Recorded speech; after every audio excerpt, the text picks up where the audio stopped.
يا بجحة يا بجحة.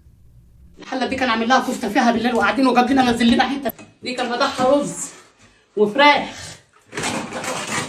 انت باين على سكته.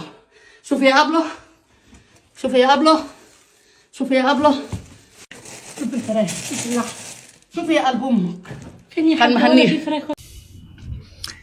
كان بياكلها ويشربها ويجيب لها شيبسي ويجيب لها اندومي وعامل لها كفته.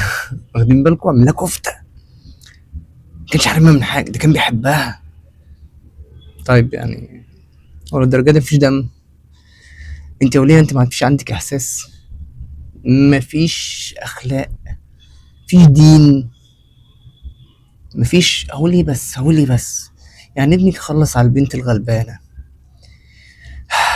وكان رايح يرميها، وفي الاخر انت طالعه تقولي لا ده كان بيحبها، ما عملش كده. يعني ايه ما عملش كده؟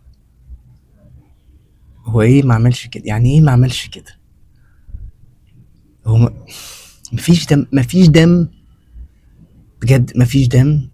يعني لو بنتك انت اللي عجرة فيها كده، لو بنتك هيبقى ده رد فعلك؟ هتتكلمي بالبجاحة دي يا وليه يا بجحة يا بجحة يا بجحة؟